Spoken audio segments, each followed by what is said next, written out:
नमस्कार बच्चों, आज की हिंदी की कक्षा में आपका स्वागत है। बच्चों, आज हम आरंभ करेंगे हिंदी व्याकरण।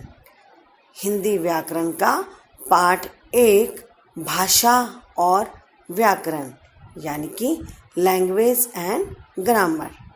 बच्चों, भाषा किसे कहते हैं? भाषा के विषय में तो आप सब जानते ही होंगे।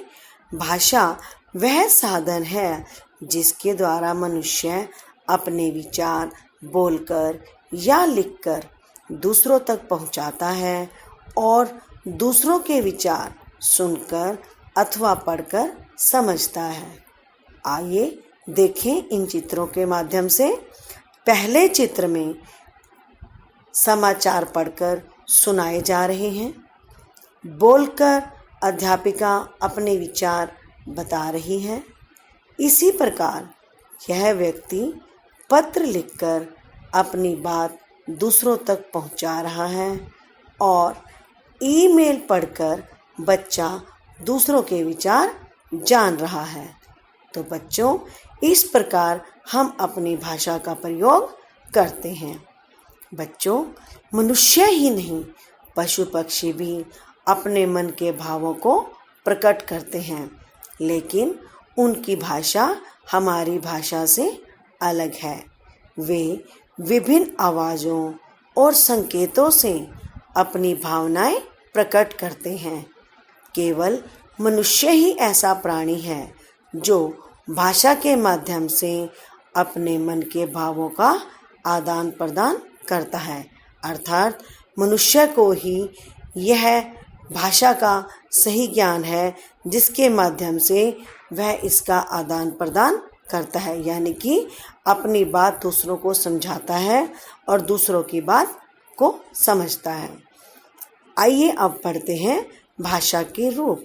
बच्चों, भाषा के 2 रूप हैं, मौखिक भाषा और लिखित भाषा। मौखिक भाषा किसे कहते हैं? भाषा का वह रूप जिसे हम मुंह से बोलते हैं और कानों से सुनकर समझते हैं, उसे मौखिक भाषा कहते हैं। आइए इन चित्रों के माध्यम से देखें। पहले चित्र में 2 व्यक्ति बातचीत कर रहे हैं। दूसरे चित्र में एक व्यक्ति भाषण दे रहा है और तीसरे चित्र में दादी कहानी सुना रही है। तो बच्चों, ये तीनों चित्रों में हमें मौखिक भाषा प्रकट हो रही है। अब हम पढ़ते हैं भाषा का लिखित रूप। भाषा का लिखित रूप किसे कहते हैं? भाषा का वह रूप जिसे लिखकर प्रकट किया जाए और पढ़कर समझा जाए, उसे लिखित भाषा कहते हैं। पहले चित्र में पत्र लेखन यानी कि यह व्यक्ति पत्र लिख रहा है। दूसरे चित्र में यह व्यक्ति समाचार पत्र पढ़ रहा है और तीसरे चित्र में बच्चा पुस्तक पढ़ रहा है। तो इन चित्रों में हमें भाषा के लिखित रूप का ज्ञान हो रहा है। बच्चों, भारत में पढ़ी व बोली जाने वाली प्रमुख भाषाएं 22 हैं। आइए जानें कौन कौन सी। असमिया, बंगला, बोडो, डोगरी, गुजराती, हिंदी, कन्नड़, कश्मीरी, कांगड़ी, मैथिली, मलयालम, मणिपुरी, मराठी, नेपाली, उड़िया, पंजाबी, संस्कृत, संथाली, सिंधी, तमिल, तेलुगु और उर्दू। हिंदी को भारत की राष्ट्रभाषा एवं राजभाषा के रूप में मान्यता दी गई है। आइए अब हम जानते हैं लिपि। लिपि किसे कहते हैं बच्चों? भाषा के लिखने का ढंग को लिपि कहते हैं। प्रत्येक भाषा की अपनी विशेष लिपि होती है। जैसे हिंदी, संस्कृत एवं मराठी की लिपि देवनागरी, पंजाबी की लिपि गुरमुखी, अंग्रेजी की लिपि रोमन और उर्दू की लिपि फारसी है।